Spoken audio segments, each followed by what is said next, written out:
비트코인 10년 전에 1억은 현재 뛰었네요. 와 배가 뛰었네. 어마어마하다. 와, 그 당시 이제로 돌아가 보면 강남에 아파트 살 수 있는 가격인데 그걸 비트코인에다가 샀다. 과감하신 거죠. 네, 안녕하세요. 빌딩지연쌤입니다. 안녕하세요, 서현웅 박사입니다. 최근에 두 분 혹시 코인 시장 보셨나요? 아, 봤습니다. 네. 잠을 못 자고 있습니다. 살걸.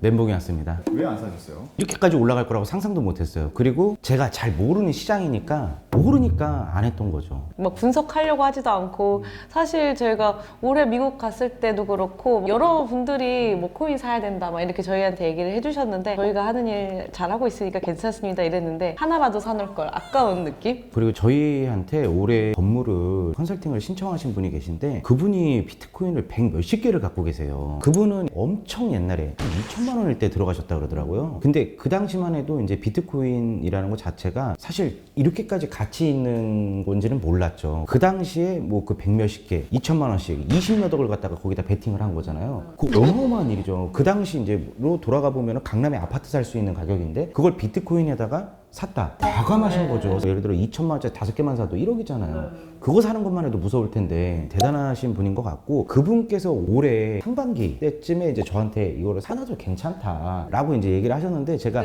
에휴 뭐 이제 건물이 최고죠. 그러면서 그냥 넘어갔던 적이 있습니다. 거의 2배씩이 됐어요. 그때보다. 건물이 나쁘다는 게 아니라 일단 건물도 하면서 그렇게 또 코인도 뭐 여유 자금으로 내 삶에 막 돈 전부를 막 이렇게 뭐 대출을 받아서 하는 게 아니라 좀 여유 있다면 하면 좋을 것 같아요. 그리고 그분도 그때 당시에 주변에서 많은 분들이 그랬을 거 아니에요. 야 미쳤냐 안 된다. 그 돈으로 차라리 건물을 사라 이런 얘기 많이 들으셨을 건데 크게 베팅을 하셨던 만큼 리스크도 크게 안고 계셨었고 오랜 시간 동안 이걸 보유를 하신 결과 수익도 크게 돌아오신 것 같습니다. 어떤 투자라든지 리스크가 없는 건 없겠지만 또 리스크를 많이 갖는다면 또 큰 수익을 볼 수 있다. 그리고 최근에 제가 10년 전에 돈 1억 현재 가치가 어떻게 변했을까 대표적인 거를 나열을 해가지고 한번 봤는데요. 한번 봐보겠습니다. 10년 전에 현금 1억은 현재도 1억입니다. 네, 변한 게 없어요.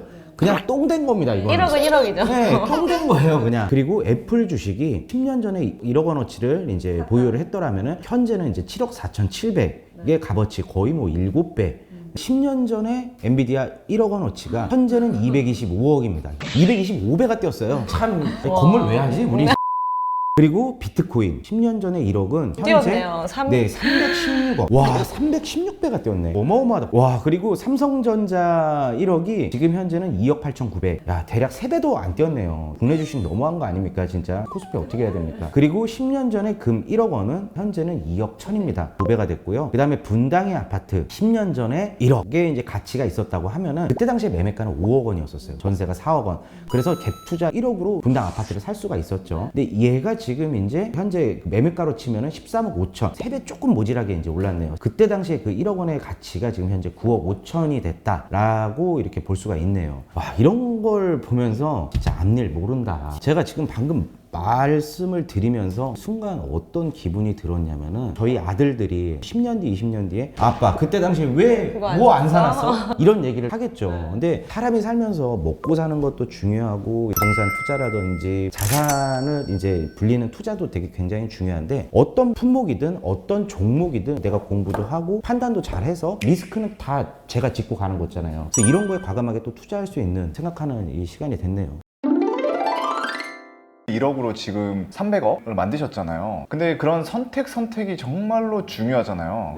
근데 왜 사람들 그걸 좀 어려워할까요? 사람이 종잣돈을 모으는 데까지 피땀 흘려서 모은단 말이에요. 또 쉽게 그 종잣돈 만드시는 분은 없어요. 1억이라는 돈 굉장히 큽니다. 물론 2024년도에 1억과 2014년도에 1억은 가치가 달라요. 내가 예를 들어서 500억 갖고 있는데 5억 투자해. 그럼 티가 안 나겠죠. 근데 내가 5억 갖고 있는데 5억을 투자해야 돼. 이러면 이제 잠이 안 오겠죠. 그러니까 그런 개념이지 않을까 싶어요. 저희가 작년에 신사동 건물을 살 때 150억짜리 건물을 저희가 이제 100억 대출을 받아서 샀잖아요. 아마 일반 분들이었으면 이거 절대로 살 수가 없었을 거예요. 작년만 하더라도 고금리 시기였잖아요. 리스크를 최대한 줄이려고 하시는 분들은 절대로 이걸 못했을 겁니다. 하지만 남들이 안 할 때 저는 과감하게 했고 그 공실에 대한 리스크는 저희 회사 사옥으로 채우게 됐고 다음 달이면 이제 1년이 되잖아요. 1년이 되고 봐보니까 저희 건물이 지금 감정가가 200억이 넘더라고요. 작년까지만 하더라도 감정가가 뭐 150억 정도 수준이었는데 올해 보니까 감정가도 꽤 많이 올랐더라고요. 주변에서 그만큼 거래가 되고 하니까 네. 또 올라갔죠. 맞아요. 그래서 그 리스크를 저희는 안고 지금까지 참으면서 여기까지 왔기 때문에 1년 만에 그래도 이렇게 수익을 볼 수 있지 않았나 합니다.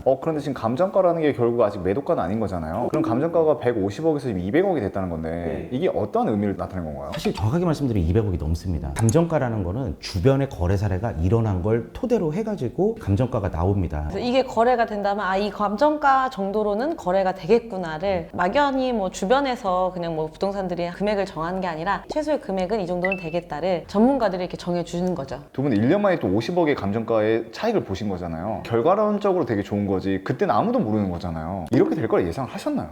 저는 예상했어요. 왜냐면은 신축 건물이 다 지어 있는 상태에서 평당 1억 5천이다? 굉장히 싼 금액이었었어요. 당연히 암흑기라고 했었지만 이 동네 시세가 토지만 하더라도 평당 1억 3천, 4천 정도 하는 곳이었기 때문에 1억 3천, 4천 땅을 매입해서 제가 만약에 건물을 짓는다 그러면 원가는 거의 1억 9천 가까이 됐을 거예요. 근데 신축 건물까지 되어 있는 거를 1억 5천에 매입을 했기 때문에 이 정도까지는 올라갈 거다. 당연히 예상을 하고 이제 매입을 했었죠. 보통 저렴하게 산 게 아닙니다. 많이 저렴하게 산 겁니다. 얼마에 거래가 되실 것 같으세요? 제 생각에는 한 210억 정도면은 괜찮게, 그러니까 물론 이제 지금 현재 당장은 아니에요. 이게 내년이 돼서 경기가 좀 더 회복이 되고 그랬을 경우에, 왜냐면 이 동네는 상권이 더 살아날 게 없어요. 이미 좋아요. 뭐 이 동네가 장사가 안 되고 그런 곳이 아닙니다. 외국인도 굉장히 많고 괜찮은 회사들도 되게 많고 토요일 일요일이 사람이 더 많아요. 우리 PD님도 최근에 사무실 이전하려고 알아보셨잖아요. 비쌌을 텐데 왜 자꾸 여기 근처에 알아보셨어요? 지내보니까 접근성도 좋고 직원들도 출근하기 편하고 쾌적하더라고요, 일하기. 그러다 보니까 여기를 선호하게 되더라고요. 맞아요. 이 동네가 넥타이 부대가 없어요. 저희 직원들이 얘기하는 게 여러 가지 막 유명한 브랜드들이 이 블럭에 있으니까 굉장히 좋아하더라고요. 근데 결국 지금 보니까 코인 200배, 300배 상승을 했잖아요. 진짜 인생 역전하신 분들이 정말 많은 걸로 알고 있거든요. 지금 뉴스에 보니까 암호화폐로 수익낸 2030 세대가 강남 아파트를 구매한 사례가 늘고 있다. 이 기사에 대해서 좀 어떻게 생각하시는지.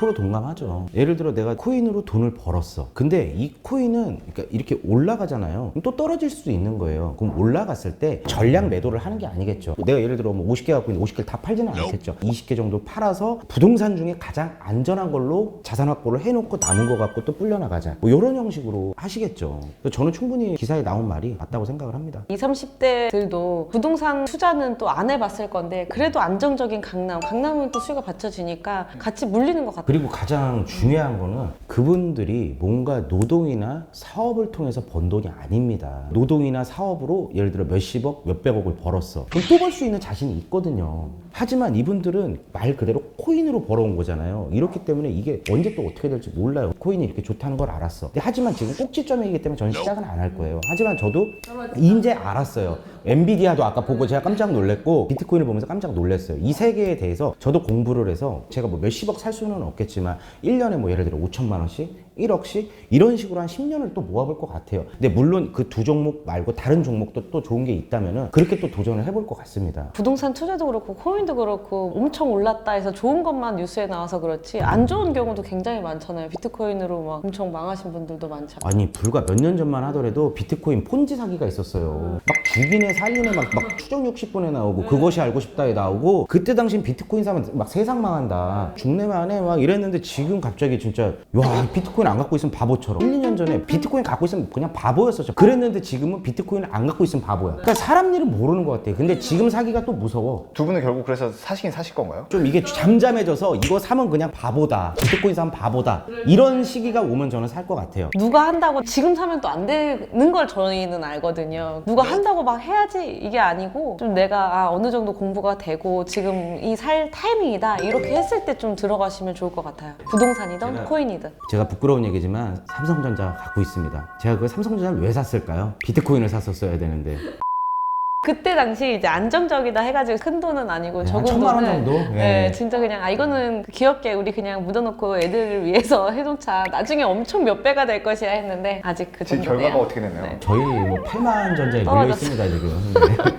주식은 안 돼. 그러니까 뭐 이거 분석을 안 하고 그냥 분석 안 하고 그냥 애들 앞으로 그냥 하나 해주자 그러면서 그냥 삼성이 제일 안전하지. 그냥 그렇게 해서 한 거기 때문에 그때 뭐 들어갈 타이밍인지 뭐 이런 모르고 거 하면 안 분석도 안 됩니다. 하고. 근데 이제 여기서 궁금한 게 뉴스 기사를 보니까 결국 강남 아파트랑 고가 아파트들만 해당되는 거더라고요. 왜 그런다고 생각하세요? 좋은 거라고 증명해 주는 거 아닐까요? 젊은 세대들이 사군지에 있는 아파트를 살 것도 아니고 땡편한 세상, 땡미안, 땡르지오 이런 거 재미없잖아요. 한남 엑스힐, 성수동의 아크로 땡땡땡땡, 잠실에 있는 땡땡땡땡. 지금 제일 거래가 많이 되고 사고 싶어 하고 갈망하는 게 그게 결국 이제 증명이 되는 거지 않을까 생각을 합니다. 근데 그 분들 관점에서 봤을 때 부동산 아무것도 모르지만 야, 너무 비싼 거 아니라 생각할 수 있는데도 막 사는 게 대체 상품이 없는 거죠. 네, 제일 좋은 거 그냥 한 방에 사자 이렇게 생각하는 것 같아요. 그러니까 비트코인은 그만큼 존버를 했겠죠. 진짜 여기서 아까 얘기가 끊겨서 그런데 부동산이든 코인이든 견딜 수 있는 좀 이렇게 버티는 게 좀 있어야 또 내가 이거 떨어진다고 지금 팔아버려 그럼 또 안 되는 거거든요. 그러면 며칠 이제 지나면 바본 또 거야. 올라갈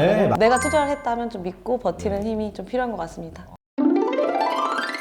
그럼 지금 코인으로 돈을 버는 사람들이 이렇게 대부분 보면 아파트를 많이 산다고 하는데 왜 이들은 강남 건물에는 별로 관심이 없는 걸까요? 이게 기사에서 안 나와서 그렇지 건물 꽤 많이 삽니다. 그리고 그분들이 사는 건물들이 진짜 말도 안 되게 비싼 거, 막 대로변에 있는 거, 막 이런 거 사요. 실제로 저희 신사역 출구 앞에도요 있어요. 있는데 제가 말은 지금 할 수가 없는데 그것도 비트코인으로 이렇게 정리가 되신 젊은 분이 이걸 사신 분이 계세요. 사례가 있어요. 예. 그 비트코인으로 돈 버셔가지고 건물 사러 오신 분들도 몇 분 계시고. 네, 맞아요. 있습니다. 사실 연예인이 건물 샀다. 이거는 화제가 되지만 뭐 신원을 밝힐 수 없는 누군가가 건물을 샀다. 집은 많이 사겠죠. 그러니까 이건 좀 화제가 될 건데 건물을 샀다. 정보가 자세하게 안 나오니까 이슈거리가 안 되니까 제가 봤을 때 이렇게 신문이나 그 뉴스에서 이렇게 보도를 안 하는 것 같고 실제로 꽤 많습니다. 부자분들은 현재 내가 돈이 들어가는 돈의 액수를 보는 게 아니고 가치를 봅니다. 그게 부동산이건 주식이건 코인이건 가치를 보고 당장 눈앞의 가격보다 미래 가치를 봅니다. 그래서 여러분들도 당장 눈앞에 지금 비트코인이 떴다 그래서 난 왜 안 샀지 이러면서 이렇게 마음 졸이고 뭐 이리이리 하지 마시고요. 현재 상황에서 내가 이제 앞으로 비트코인 장이 끝나고 나면 그 다음에 무엇이 올까 이런 것들을 또 한번 이렇게 공부를 해가면서 다음 턴을 준비하시는 게 어떨까 하는 생각입니다. 그래서 지금 뭐 이 방송을 보고 계신 분들도 부동산이든지 주식이든지 코인이든지 할까 말까 고민만 하시는 분들 많으실 거예요. 근데 고민만 하지 마시고 내가 괜찮은 타이밍이다 하면은 과감하게 투자를 하시면 좋을 것 같습니다. 왜냐면 10년 후에 후회하지 않기 위해서. 오늘도 영상 시청해주셔서 감사하고요. 저희는 다음에 또 좋은 영상으로 찾아뵙도록 하겠습니다. 감사합니다. 감사합니다.